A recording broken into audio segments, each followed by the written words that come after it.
coming to Ezion Varte nia hilai hin to Ezion Varte ti nan mi rita chun hi video hom ka upload na lo sot talein tu ta tum chu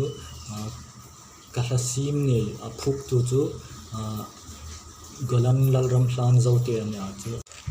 kazuk sim zo choni lein guitar lem sak kata comment hai khan in ngai dan lo feel back in la chun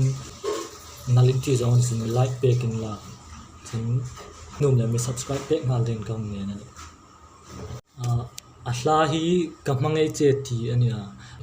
lo ngai tilem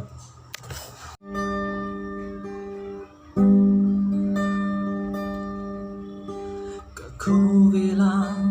I hungin lang an thu khan him la tu kamit la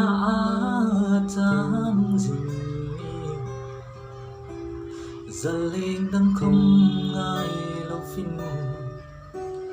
nang tu tin ka lo bom che kan nau de hmangai che di hmangai che di nang ang renga hmangai kala tong nai no nang ngei lo ni mo kunu mi ru pe tu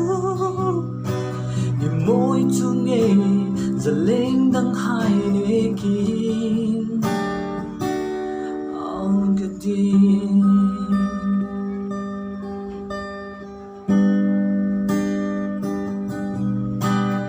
Vil hao sa na hai ne kin ka thlang lem che har san na tam tak hai khom lo sin la good hin chel hing pum min ai kar mangai na vong hlat tay tiêu kan nau de hmangai che hmangai che di nang ang renga hmangai kala tong ngai no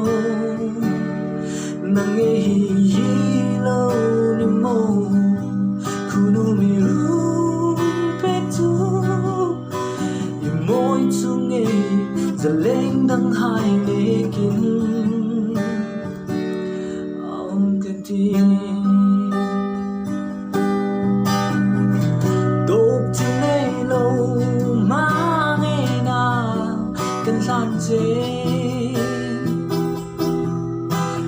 in tresai rel ta lo dingin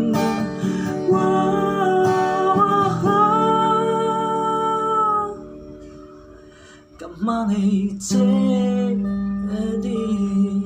hmangai che di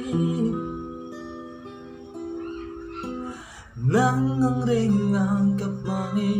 kala tong nai no nang ngei lo am ni mo kunu mi ru pe tu ni moi tu ngei zaleng dang hai ne kin ang gadin